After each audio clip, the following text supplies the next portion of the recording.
Saya Luqman Haris, banyak yang kita bincangkan sebentar tadi. Sekarang ini tumpuan terarah kepada pembentukan kerajaan dan juga kabinet sebenarnya. Angkat sumpah sudah pun selesai semalam. Kita sudah pun tahu siapa Perdana Menteri kita yang ke-10 dan alhamdulillah selepas 5 hari drama pasca PRU 15 kita akhirnya ada ketua negara dari segi eksekutifnya, Perdana Menteri. Tetapi sekarang ini cabaran masih lagi berada di depan kita.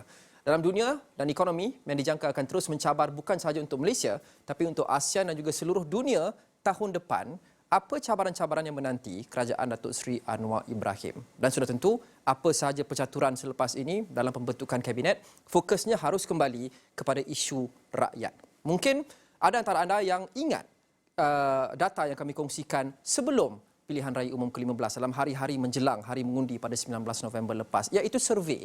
Kami membuat survei bersama dengan data partners kami untuk mengenal pasti apa isu yang rakyat rasa patut dititik beratkan, paling patut diutamakan sekali. Dan tinjauan, salah satu tinjauan oleh Ilham Center mendapati bahawa tumpuan utama, pilihan pertama rakyat adalah pulihkan dan tingkatkan kembali ekonomi negara. Diikuti dengan membasmi kemiskinan dan juga menangani kos sara hidup rakyat.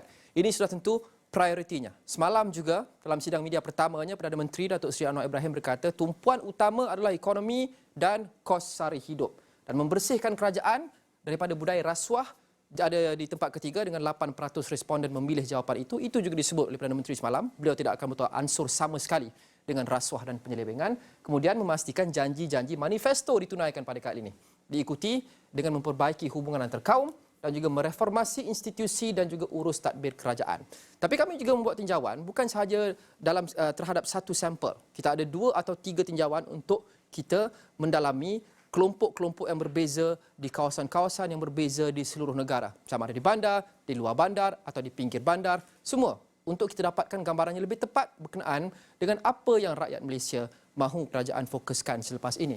Ini satu lagi tinjauan oleh Huayan Policy Institute yang responden mereka merupakan pengundi kaum Cina sahaja.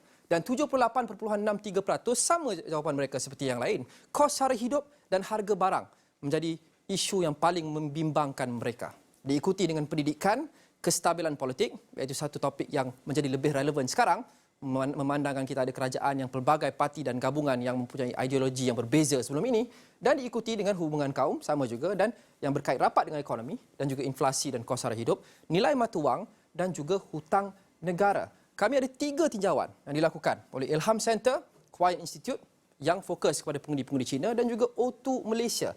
Kita bandingkan di sini, ini adalah kelompok yang mereka tinjau, survei. Bagi Ilham Center, ia adalah kumpulan dominannya adalah Melayu, bermakna kumpulan terbesar responden. Kaum Melayu 30 ke 49 tahun, muda ke usia pertengahan dan pendapatan mereka kurang RM2,500 sebulan. Ini kebanyakannya adalah golongan B40 dan M40 bawahan. Kemudian tinjauan kedua adalah oleh O2 Malaysia, kumpulan dominan juga kaum Melayu, tetapi lebih kepada usia pertengahan ke warga emas. 41 ke 60 tahun, gaji mereka juga agak rendah, RM1,500 ke RM3,500. Ini adalah pendapatan bawahan ke pertengahan. Kemudian, tinjauan oleh Huayan Institute adalah 31 ke 50 tahun dan mereka yang boleh dikatakan berpendapatan tinggi, lebih RM10,500, RM10,500 sebulan. Tapi, lihat saja dapatannya. Pemulihan ekonomi atau kos sara hidup menjadi tumpuan utama, kebimbangan utama bagi semua golongan ini, termasuk mereka yang berpendapatan RM10,500 sebulan. Mereka RM10,500 sebulan, tapi mereka masih lagi risau dengan kos sara hidup. Isu-isu lain juga sudah tentu mereka fikir patut dititik beratkan oleh kerajaan baru ini.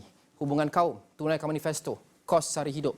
Tapi tumpuan utamanya adalah ekonomi dan kos sara hidup. Walaupun bukan saja untuk mereka yang bergaji RM1,500, tapi juga mereka yang bergaji RM10,500. Ini isu yang dominan.